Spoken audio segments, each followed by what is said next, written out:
to episode 89 of the Down South Photo Show with me, Brendan Waits, making that guy laugh too hard before we come on air here in Ocean Grove, Victoria, Australia, and in your other ear or on the other screen if you're watching, or in your other ear if you're listening. It's Cam Blake in Hobart, Tasmania, Australia. Hello, Cameron. Yay! I'm in Australia. I finally made it. Unbelievable. Hello, Brendan. Welcome down to episode 89 as per the show notes. Thank you for updating the notes at the absolute last moment. I appreciate last minute.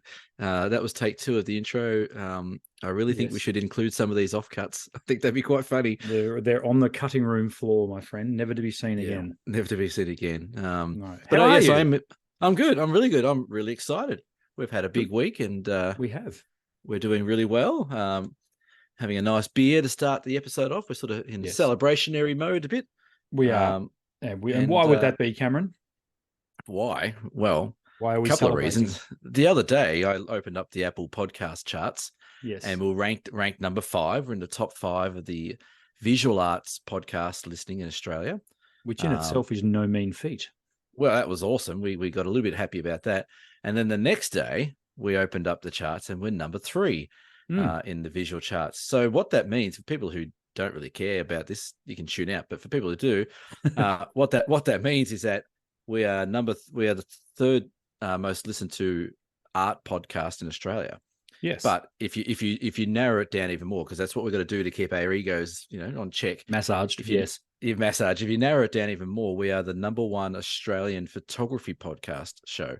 That is true. It's only taken 88 episodes to get there, but God damn it, we're taking it. It was pretty exciting. Yes, we are. We are quite excited. We're chuffed. So thank you to everyone who has tuned in, listened, subscribed, all that stuff that we say every week. It does mean a lot to us. It means that not only does it massage our egos, it also means that what we're doing is right. People are liking it, so that's cool. And it also means that we're, it encourages us to keep on doing what we do. So, like we said last week, we never started this as a business or as a money making enterprise or anything like that. We started this because we thought the banter that Cam and I were having around a fire one night was interesting, and we thought, okay, maybe people might want to listen to this. Well, the people at the fire didn't. They all walked off, didn't it? It was only us two around the fire pit at the time. But they don't subscribe to our show now, so no, they don't. They keep shaking their head every time I come back upstairs from recording an episode. Yeah, that's right, exactly. So hey, we got some subscribers. We've got a few subscribers popping in. Numbers are going up. We're almost reached a milestone there too. 593 subscribers, tapping on the door of 600. I would like to give a very special warm welcome and shout out to Molly, who I know is now a subscriber to the show, and to whom I promised a shout out once she subscribed to the Down South Photo Show. So hello, Molly. Told you I would, and there it is. Good stuff, Molly. Are we gonna start doing those? I was going to say OnlyFans. It's not OnlyFans. You know when they do. No one wants to see your OnlyFans channel, my friend. No, when people do the shout outs, like you can get your birthday. You can get. Oh, that would be awesome. We should have birthday shout outs and stuff. Yeah, that'd be cool. Birthday shout outs. We'll do it at the end of the show. You can do a book out. And one thing I got feedback on as well about last week, our sound was really good. We sounded awesome. Yes, maybe that was the difference. Yes, and I'd also just quickly, Jeff, who popped in, a Tasmanian who was traveling with his wife. Sorry, I can't remember his wife's name. Popped in, said g'day. They were in Ocean Grove. They'd come across on the Spirit and then cruised down to OG just to come in and say hello, which was very, very nice of them. So thank you. They're on their way to Lake Gardner, I think it's pronounced, not Gardner, but I don't know how you pronounce it, but it's near Lake Eyre.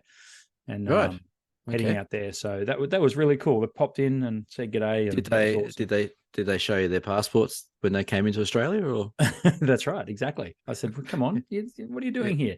Yeah, that's great. I think that's good. That's the good thing about what you have is the store, that people can physically come in and say g'day. Well, I watched the show, and that's what's happening, which is really cool. I love it. I get pretty busy in my shop, but I'm always happy to make time to say hello to people who watch and listen to the show. Andrew Cooper, hello. He popped in during the week as well, purchased himself something. And he was sporting a Down South Photo Show hoodie at the time. You purchased something. He can't tell us what he purchased. Well, maybe he doesn't want people to know what he purchased, but he did purchase a very nice canvas print Canon. off me, which was awesome. I was going to say, did he buy a Canon or a Nikon? Because we might have to review that hoodie purchase. It was neither of those. Anyway, moving on. We're crapping on. We are way too much. The weather photo comp, the People's Choice, has been run and won. Congratulations to Ben Cooper. Yes, related to Andrew. Anyway, maybe Ben Cooper, your lightning shot, which yes. Have we got the breakdown of the votes of like? I knew you were going to ask that. From memory, yeah, we do. Yeah, we 70 likes for his lightning. Just keep rolling and stretch that out a bit, and I'll get you the numbers. It was awesome. We had a lot of people voting on the People's Choice, which was really cool. So thank you for that. Yeah. That was through our Facebook page. It was. And do we have the results, Cameron? Oh, of course, mate. We had them ready all the time. Did I stretch for long enough? You stretched long enough. So the lightning shot that Ben did, amazing shot, that had 70 likes, which is great. Second place was even between Sarah Jane Egan's beautiful little mango-y tree in the water and the Barry Povey shot of the storm front down at the Mornington Pier. Yep. And then after that, we had Philip Johnson with that really beautiful shot. I think it's the Blue Mountains with all that mist and fog and stuff. That was pretty cool. And then Eric Anderson, who had the hoarfrost in the shot there as well. I think that was all of them. Yeah. 5 very worthy photos. So thank you for that. Now what we are hoping to do is run a comp every second month. So basically we run a comp for a month. Then we have a month where people can do People's Choice and that sort of stuff. Then we have another one. So 6 times a year, we are having a photo comp. So now that it's August, Cameron, we need a theme. I was just about to say that. We are running. Can I? It's going to be a very broad theme, but I think I've got one. Given the fact that we hadn't discussed anything about this month's photo competition until about 2 seconds ago, go for it. What would you like to do? Well, obviously the theme's always landscape because this is predominantly a landscape golf cricket show. Yep. podcast. This theme is color. Color, right? Color. That's all. That's it. Make of that what you will. The theme is color. I'm sure that people have already in their mind gone, "Hey, I've got that shot of." Yep, I'm going to enter that. Yeah. So, so is it like? So, but that could be anything, just a color image of anything. Well, let's see. Or do you think people should maybe fine tune it to have like a more of a dominant color over another color? Or let's see. It'll be fascinating to see. I'm trying to help. I'm going to back in a lot of autumn photos. I'm going to back in a few rainbows. I'm going to back in. There'll be lots of interesting shots, but color is going to be the theme. Yeah. So, okay. I like to keep it broad. I mean, weather was pretty broad, so color is probably equally as broad. So okay. All right. Okay, so color is the competition. You'll so be that's able to going to enter run that on our Facebook page as of Saturday, which would be Saturday the 12th of August. That will open and that'll run through the remainder. No. Sorry, the 5th of August. I'll be quiet. Come on now. Saturday the 5th of August. The 5th of August. Yeah. So yeah, we'll put up a pin post. We'll take down the July competition and we'll put up a new pin post, and you'll be able to chuck your photos in there. Again, we'll go through there. Brendan and I will pick hopefully not the same top 5 again. That was pretty weird that happened, but you never know. Happen again. We'll pick another top 5. We'll pick a winner. What are we going to give a prize? We're going to swap the prize. Do you want me to give the major prize and you give the other prize? We'll reveal that before the next. Yeah, we'll speak to the tax man and see how much money we need to give. We'll talk to our people and they'll talk to your people. That's the one. So, all right, cool. Color it is. Yep. Sounds good. It could be interesting. Could be interesting where people take that theme. So I'm looking forward to seeing what goes on there. Now, for those of you who are new to the show, welcome aboard. Lovely to have you here. We do have a website, dsps.com.au, where you'll find out everything you need to know about the Down South Photo Show, including links to all of our previous episodes, to our YouTube channel, everything like that. So jump on there. We also list our workshops that we run on there as well. We have apparently a photo of the week, which I didn't know about until Cameron told me about it 2 weeks ago. So jump on, check out our photo of the week. Normally, photo of the week is a photo that's done by myself or Cameron. So, and looking at your if you would like to sponsor the show, we'll put your photo right on the front page. Not only we'll put your photo, we'll put your logo, we'll put everything. your theme music running in the background, surely, whatever you want. Surely now, if we're ranking in the top 3 and the number 1 photography podcast in the world, surely someone's going to reach out and say, hey, we've gone from number 1 in Australia to number 1 in the world real quick. I like that. Well, that's good. Australia is the world, mate. Nothing else matters. We are number 1 in the world by a guy guy running the show from Tasmania and a guy running the show from Ocean Grove. Number 1 in the world. Yeah, number 1. No question about it.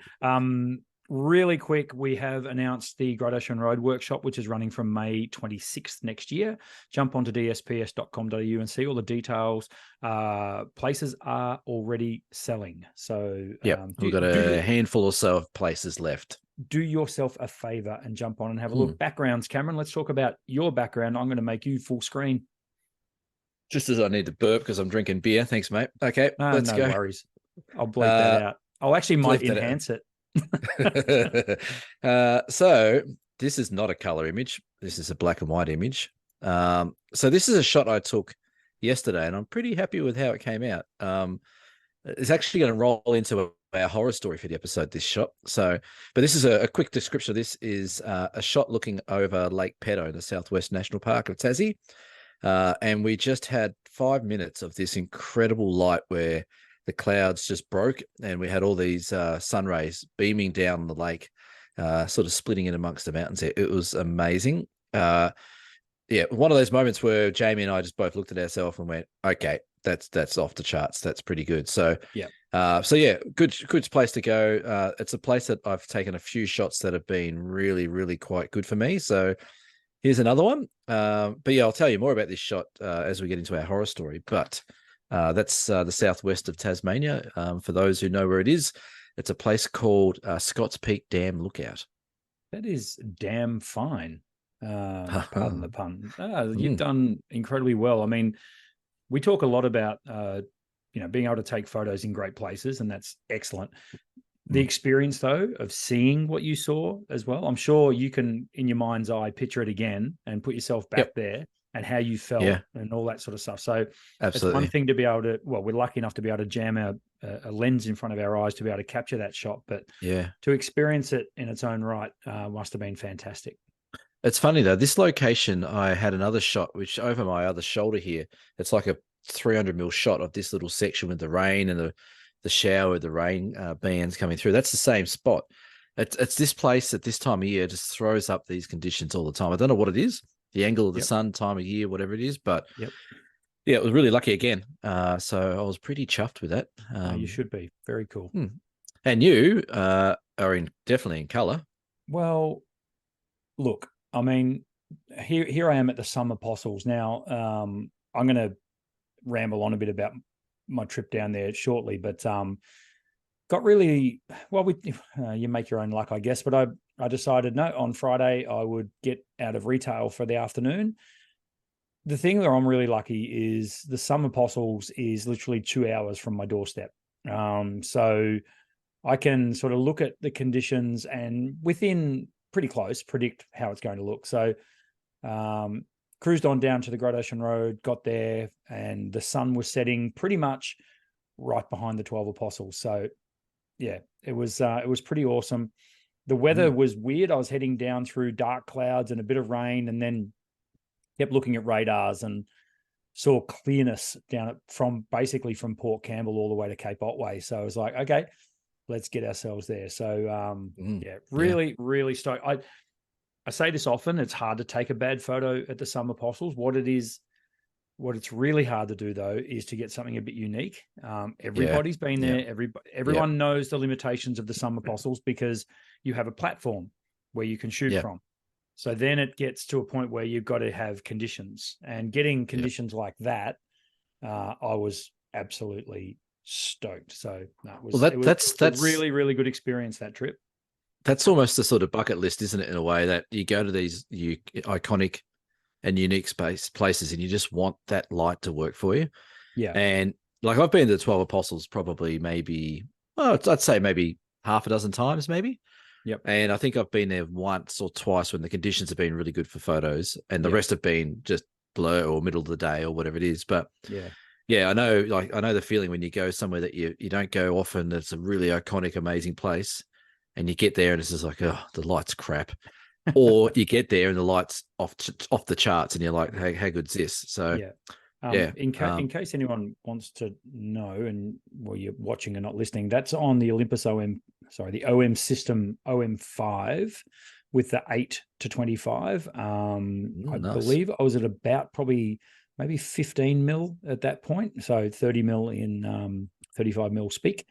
And this is taken using the built-in ND filters. So you can see the sun is still up, like it hasn't gone yet. So I was able to sort of take an exposure of around about half a second to get a little bit of blur on the waves there. So just if anyone wanted the technical jargon. How good are the neutral density filters?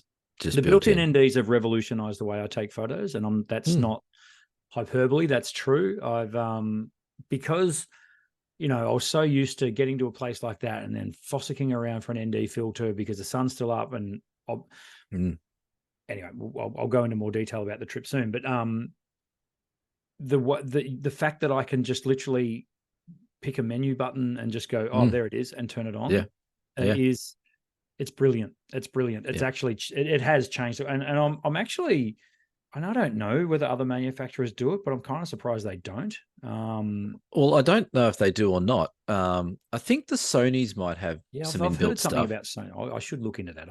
I should be more across it, being camera retail and everything. You know what I was thinking before? Totally off the cuff here about how well we did in the pod, and we won't crap on about that more anymore. But I was thinking, like, we're doing it really well as a pod show, and all we do is hang shit on every other brand apart from the Olympus brand. How is anyone actually listening? Because surely most of the people listening are Canon, Sony, Nikon users and things like that. Or maybe they can just tell that we're not really that important. And I think more importantly, they can tell it's firmly tongue in cheek when we take the mickey out of other manufacturers. That's right. What I'm finding at the moment is in camera retail in particular, case in point, yesterday I had a couple of young ladies come in who are starting their own Airbnb photography business. Awesome. There you go. And asked me what they should buy. And my very first comment was, it's really difficult for me to sell you a bad camera. And that's true. Yeah. That is true. Yeah. And it's true for many reasons. Not least of all is the competition that's out there now.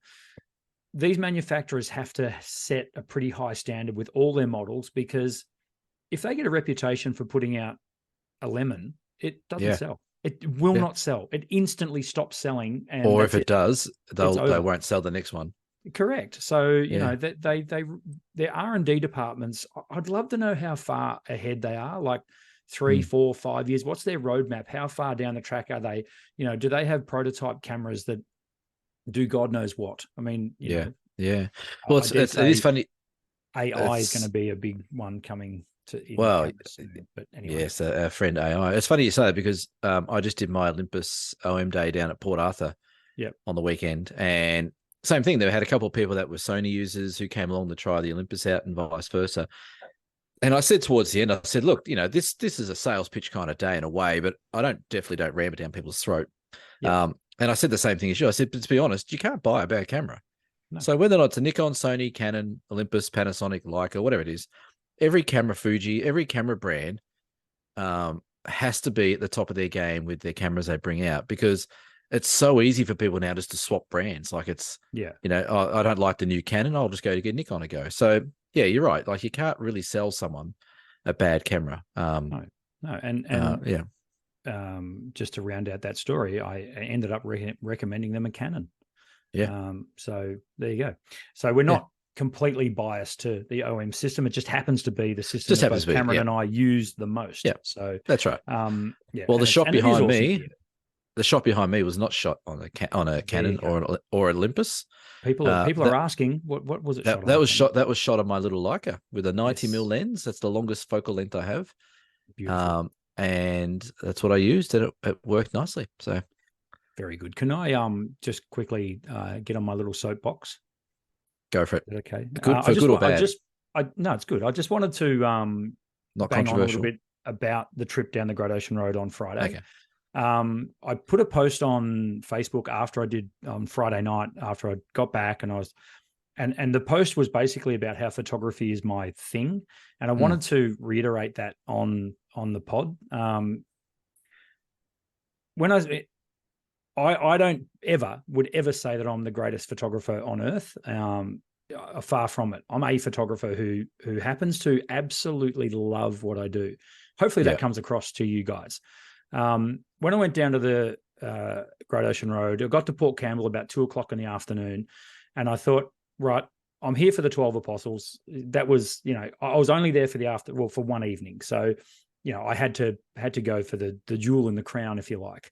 Yeah. So I took my time and I had a bit of a walk around Port Campbell, got a bite to eat, and then about 3:00 rolled around. So I'll head down there anyway and just see what the light's doing.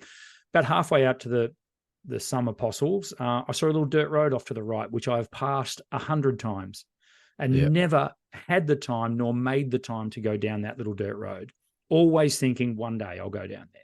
Yeah. I promptly did a U-turn and went down that damn road. And I am so glad I did. It's not signposted. It's just a dirt road with a giveaway sign. Drove down there, parked the van, got my gear out, and went for a little walk. Within 300 meters, I was amongst some of the most spectacular scenery I have ever seen in my life. Standing on cliffs like the one you see behind me, looking down, and by the way, crapping my pants because all of a sudden I was on this on the edge 200 of a cliff, meter drop. Yeah. It's probably not 200 meters. That's exaggerating, but it was at least least felt like it's 200 feet, let's say. With the Southern Ocean smashing into cliffs below me, and then just off to my right, a tiny little waterfall that just coming down and going over the cliff.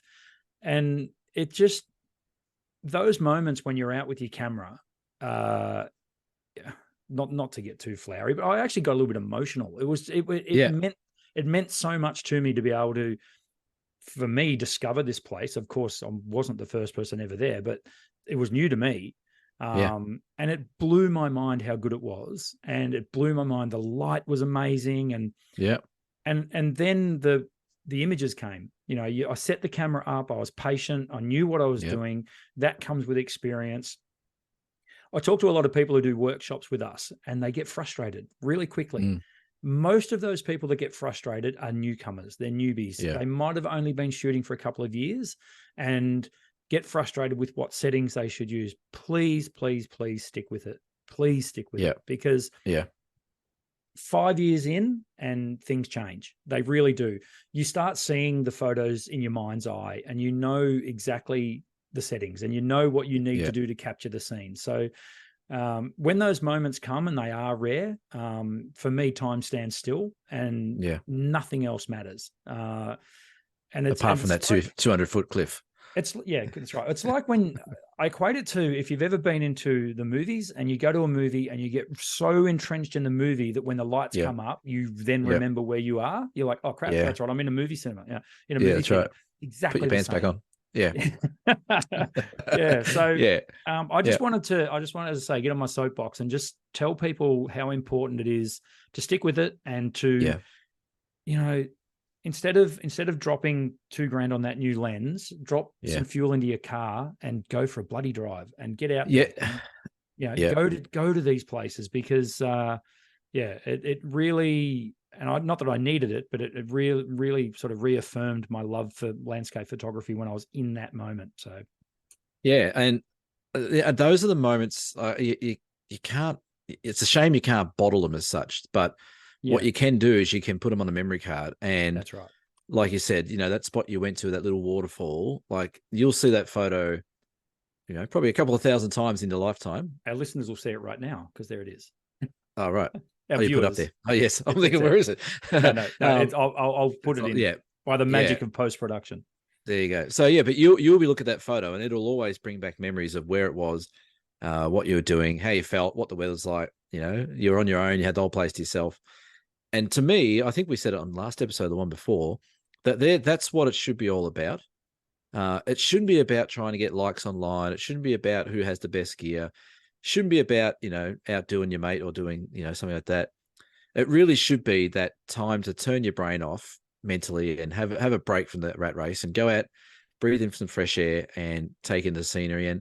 and use your camera to capture those moments and those feelings. And yeah, I changed the main topic tonight. You might have seen it. We're going to talk about something else, and I've just changed it to say how good is photography, because you've had an amazing experience down the Great Ocean Road. Well, I mean, as it turned out, the little waterfall thing was entree to what you see behind me. That was, and I thought, had I only got the little waterfall and the cliffs and that, I would have been wrapped. That'd be awesome. But then I got to rock up to a joint like this. Yeah. And it was next level. It was quite funny because typically when you get to the Summer Apostles, there's 40,000 people there. As I say, it's the jewel, and there are people. And I got to talking to a lovely couple. Hopefully they're listening. They said they would, from California, who had their daughters with them. Right. They'd come to Australia for 6 weeks, a really fast trip to Victoria, to Australia, and they had basically done. We've got 6 weeks. What should we see? And of course, the 12 Apostles, in my opinion, and this I don't know how people will take this. I think it is one of the most beautiful views in the world. Every time I walk around that little corner and you see what you see behind me, it does take your breath away. I don't know many other places in Australia like it that do that. Even though, yes, it's incredibly accessible by everyone, I don't care. Even though there was thousands of people there, I don't care. It's easy to get a really good vantage point there. There's lots of spots where you can position yourself along the platform or even up the stairs, where I commandeered right beside the stairs. There was no one there, and I can't believe this. I just planted my tripod there, and I proclaimed this planet for I call this Brendan's spot. That's right. Yes, I don't know where I was going with that, but the best bit was getting to talk to this couple from the States, and they were just awesome. They had their two daughters with them, say like 10 and 12 years old, showing them this amazing place. And I was happy to show them a few quick photography tips. They had the cameras, and it was cool. It is it's one of those things, photography. It's like an international language of "G'day, how you going?" type of thing. Absolutely. And I remember when we went to the States a few years ago, and speaking, like, you're 100% right. The 12 Apostles is an amazing part of the world. This whole country is mind-blowingly good. It is. And it's that whole adage thing, where you live in a spot for so long, you forget how good it is. We were at the Grand Canyon, and the Grand Canyon is incredibly impressive. Like, this massive hole. And we're standing there, we're like, oh my God, how good's this thing? And I was talking to Lisa and said something, and these American people spinned around and said, "Are you from Australia?" And we're like, "Yeah." "Oh my God, Australia is amazing. It's the most beautiful place in the world." I'm like, "How good's what's behind you?" Like, they're like, no, we went to the Blue Mountains. We've been to the Great Ocean Road. We went out to the Outback and Kakadu. Like, they named more places than I've been to, and they rated that as the best place they'd ever seen, like Australia. Where here I was looking at their backyard, saying, "This is pretty impressive." So it's sort of like the international language photography, where you can go somewhere and enjoy the views together and enjoy the beauty that we live in. So, it's great that you had a great trip down there, and it's great that you found. I think it's great when you sort of stumble across little secrets that you didn't know are there in a spot you've been to lots and lots of times. Yeah. I always encourage people as well. Like, I reckon I've been down almost every dirt road in Tasmania there is. Yeah. Because I do what you do all the time. I'm like, oh, I haven't been down that road. Let's have a look. There's always something new down there. So and how good is it when you do see, I don't know. I think when you turn down a new road that you've never been down before, and as photographers, you start to look at it for photos immediately, and it's incredible. Like, within, a few hundred meters normally. Oh, there's a shot. Pull over. Okay, this road's 75 Ks long, but I'm 200 meters in, and it does it. The road that this photo's taken on, the Scotts Peak Dam Road in the southwest of Tassie. I've been down this road thousands of times, but every time I take someone down there who hasn't been down there many times or hasn't been there at all, like, you literally get a couple of hundred meters, and there's a thing called the Creepy Crawly Forest Walk. And people are like, "What's in there?" I'm like, "Oh, it's just some forest. It's nice." And they go have a look, and it's like this horizontal forest. It's moss everywhere. They're like, "This place is incredible." I'm like, "We've still got 34 Ks to go, and we haven't even got anywhere near the best part yet." Yeah. So I love that when you have people that are new to an area, or you find a new area, like, you get that little adrenaline hit, and you can see photos popping left, right, and center, and it's great. So It is cool. And can I indulge and put another one of my photos up on the screen? Let's change this to the Brendan Waits photo show. Sorry. I know I got very excited. What you're looking at there is a photo of two fairy penguins on the beach at the base of the 12 Apostles. There's many reasons why this photo means a lot to me, not least of which was in the dim, dark 90s, I actually was involved in fairy penguin research with the CSIRO on a place called Montague Island. Yeah. Now, I wear a lot of hats. Story before. I volunteered as a researcher for fairy penguins on Montague Island off Narooma in central New South Wales coast. Sorry, and the central coast of New South Wales. Got to live in a lighthouse for a week and count fairy penguins. So I know a lot about fairy penguins. And sorry, what was that? How many was there? On Montague Island, from memory, something like 8,000 breeding pairs, which is a lot. It's a lot of counting, Brendan. It was. It was cool. But anyway, I knew that penguins landed at the base of the 12 Apostles, and not a lot of people know that. And I hope I'm not sort of, saying something I shouldn't. But if you have a look, I'll just cover. So you can see on the bottom right-hand corner, you can see all the grass and stuff growing over the rocks. That's a penguin colony in there. So if wait, I've never seen penguins. Really, I've seen maybe a couple of glimpses of them, but I've never seen them in the flesh. They are incredibly elusive, and you, my friend, live in one of the best places in the world to find fairy penguins. Apparently. Yes, Bicheno is quite famous for the fairy penguins there. Yes, so, Bicheno is quite famous. Yes. Anywho, so, everyone left. It was great. There was thousands of people. The sun went down, everyone bailed. So all the photographers that were still there were just laughing and going, we've got this whole joint to ourselves. Yeah. There was me and two other people that were pretty serious, I could tell. They left as well, but that's fine, whatever.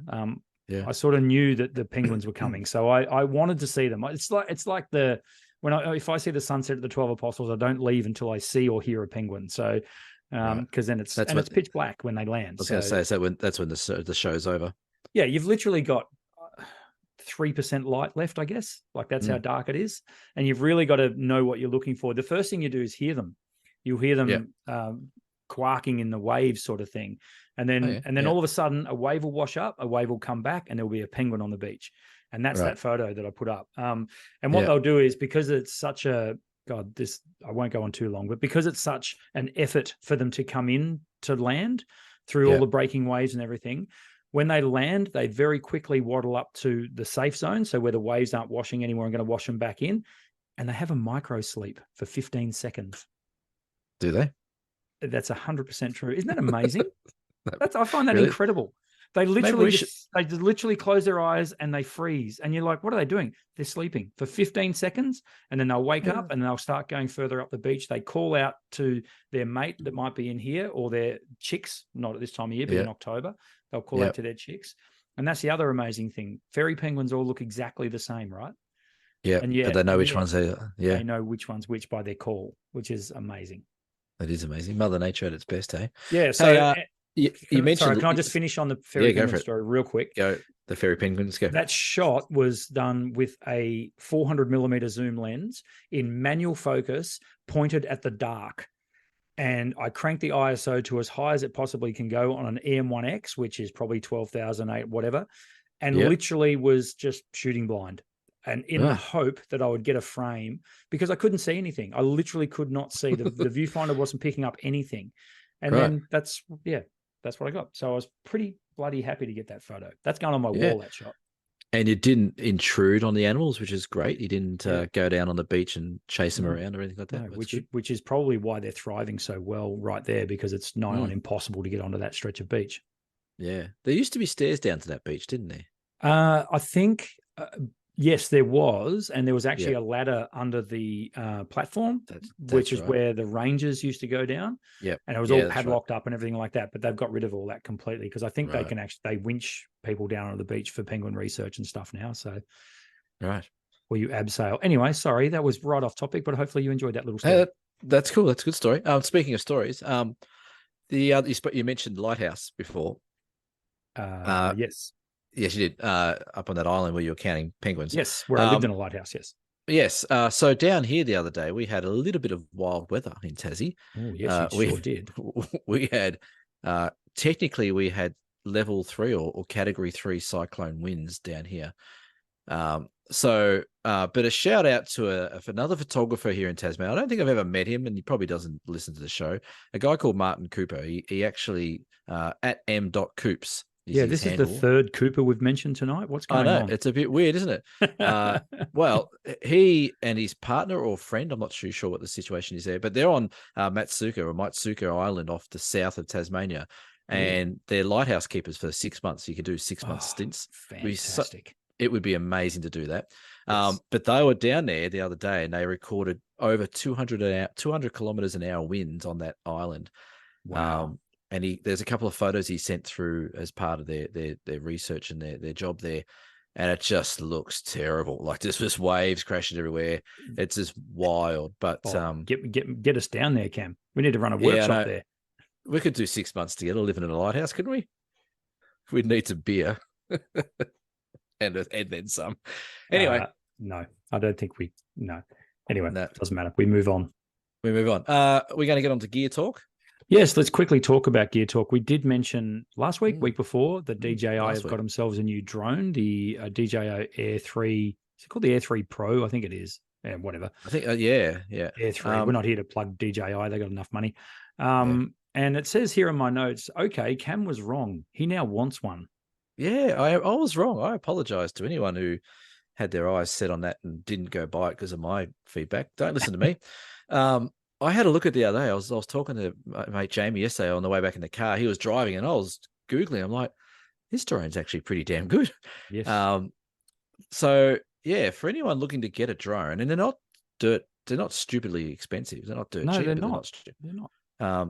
You can get this DJI Air 3 with a whole kit with batteries and stuff like that. It's about $2 and a bit grand. It's not stupid money. But it does actually do 48 megapixel stills on the wide angle and the telephoto 70mm lens as well. That's nuts.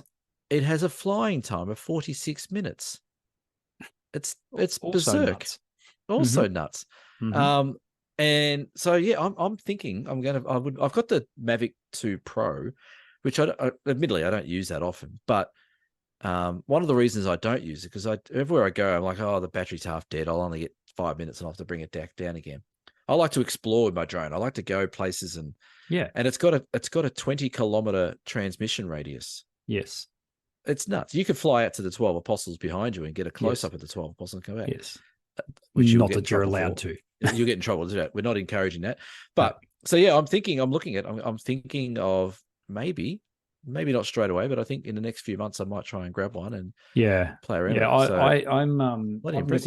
neglected my drone for a little while, but I do love the added element that it brings of being able to put a camera pretty much wherever you want within reason. Just to remind people that drones in national parks in Australia are banned. You cannot fly a drone in a national park in Australia. No, and down in Tasmania, you are very heavily restricted to fly anywhere. And sadly, you can bleep this out if you want, but there is dickheads that come down here and fly their drones all the places they shouldn't fly them around, and they ruin it for everyone else. So I actually got a message tonight from someone who has a YouTube channel, does an amazing job as a YouTuber. I won't go into too much detail, but they got approached by Parks and Wildlife down here about having the right permits to do, because he goes in and out of some of the parks and crosses some of the reserves and stuff like that. And they finally caught up with him and said, hey, you need a filming permit to do what you're doing down here. So he was reached out to me and asked about my permits and licensing and stuff like that. And I said back to him, I said, this is what I've got. I said, but don't even bother trying to fly drones or get a permit to do drones. They won't even give a chance. Unless you're a massive production company, they won't give you any access to fly drones. So again, we've said it a few times in this show. I'll say it again. If you have a drone, awesome. Use them. They're great toys. They're amazing. But for Christ's sake, keep them out of national parks and out of stupid places you're not allowed to do it, because all it does, it just ruins it for everyone else who wants to fly their drones legally and have the right CASA licenses and stuff like that. I know plenty of people that have drones and fly them incorrectly, and I bite my tongue every time, but maybe I'll start saying stuff. I don't know. It just annoys me. It just ruins it for everyone else. No, you're right. It does. It really ruins it for everyone else. Anyway, that's not what we're here talking about the gear. So DJI Air 3, get on, have a look. They are pretty amazing. One thing I will pick up as well, yes, it might have a 20-kilometer range, but the law in Australia says your drone must be in line of sight at all times. I can see 20 k's away. Same. Mate, I saw the moon tonight. That's 186,000 kilometers away. We've got. Speaking of moon photography, there's two supermoons this month. There's two. I hate that term. Why do they call it a supermoon? It's not like it's going to be 10 times bigger than normal. But it's like 3% or something, is it? Oh, wow, it's better. Oh, amazing. It's a pretty big moon. 3% of big is big. Wow, that's right. And I think the one later in the month is a blue moon. Yeah, what's that mean? Is this because it's the second full moon in the month, right? I think so. Yes, yeah. But I got a message from our dear old listener, Chelsea, tonight. Hello, Chelsea. Chelsea, she was out at Bunnings shopping and said, Cam, have a look at the moon. I went out the front porch and I'm like, where? And I couldn't see it. It was tucked behind the houses up the street. It was on the wrong angle. Yeah.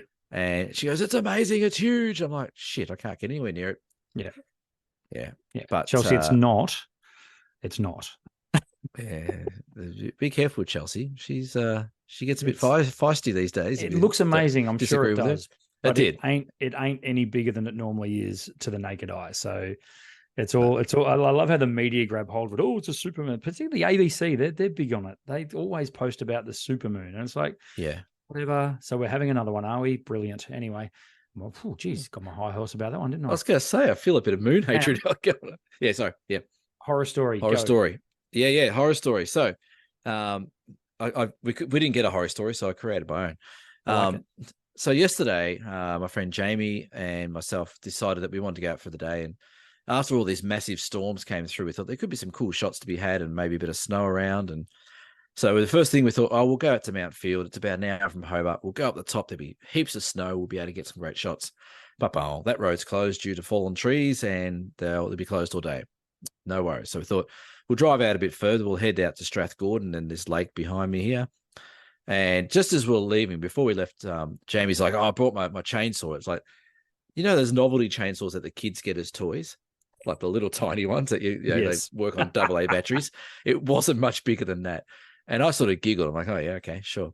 So we headed down this road, Scotts Peak Dam Road, where this ends up at the dam here. And we're driving along and we're like, oh, cool, we're doing pretty well. The council, the workers are on the other road clearing any trees that were down. And we come around the corner and bang, there's these 3 massive trees across the thing. So an hour later, we've finally, dug through that with a butter knife of a chainsaw. So we went through that one. We went another couple hundred meters. There's another tree, and then another tree, and then another tree. I think we chopped down about 5 or 6 big lots of trees.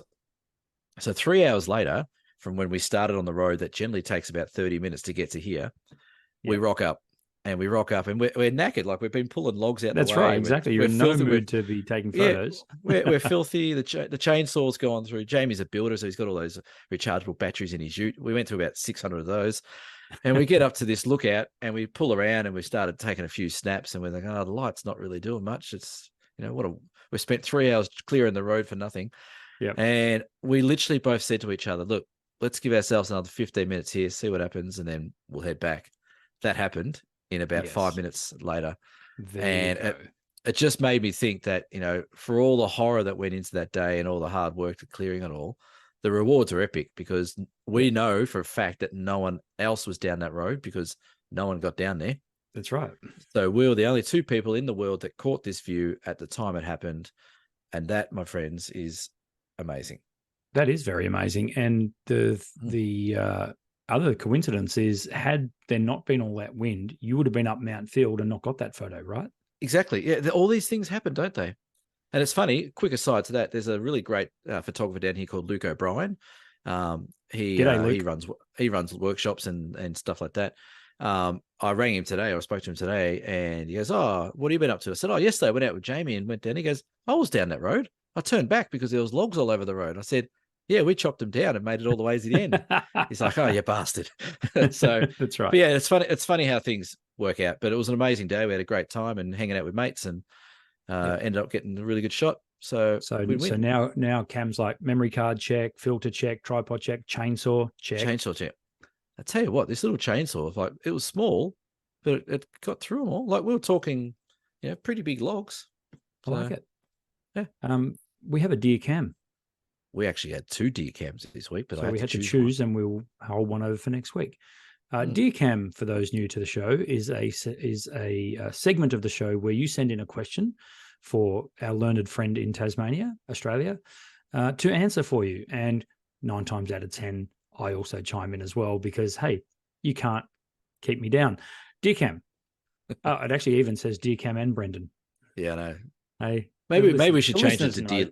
Maybe we should just change it to deer lads or something like that. No, deer boy. Deer cam. Deer cam's got a good ring to it. This is your baby deer cam, isn't it? This is one of the first things you came up with this show. You go, I've got this idea, deer cam. And I'm like, yeah, whatever. You love it. 88 episodes, 89 episodes later. What episode is it? Is it 88 or 89? It's 89. It's 89. It is 89. Jesus. Deer cam.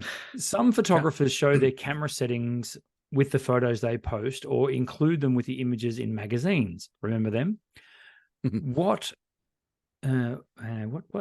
is your thought? Gotcha. What is your thought on this? Personally, I've found it helpful with my photography, but I still muck it up.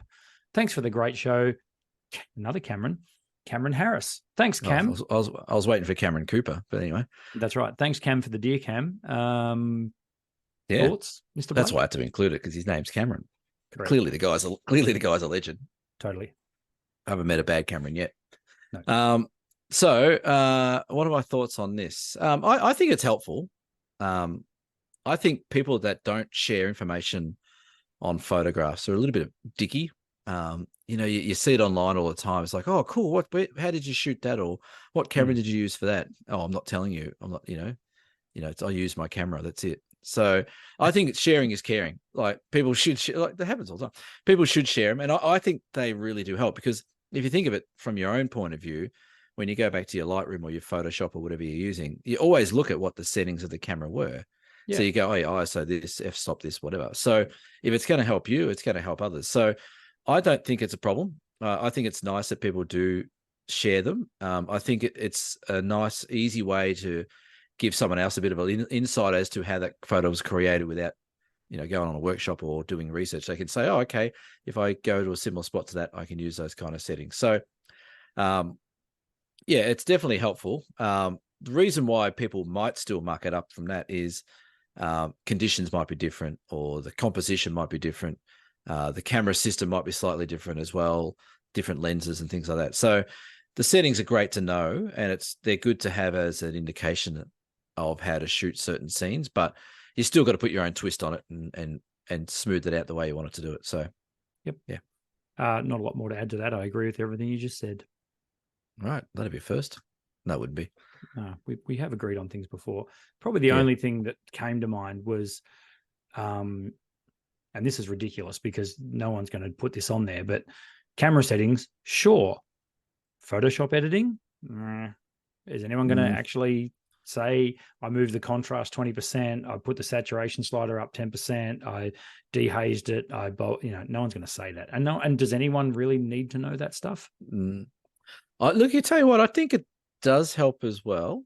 So, question without notice for you: when you're editing your shots, yes, like for example, that series of shots that you've shown and the others that you showed me from your Great Ocean Road trip, yes, would you say that your editing was fairly similar through all of them, or were they all a bit all over the place, like different contrasts? Generally speaking, if I go back through a shoot, so like a session, I reckon the editing would all fall very, very similar. I don't I never batch process ever.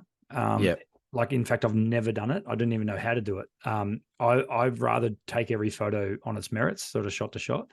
Mind you, I completely understand why wedding photographers, for example, do it, because what a pain in the ass to have to go through and so you batch edit because most of your shots are under the same lighting conditions. So I get that.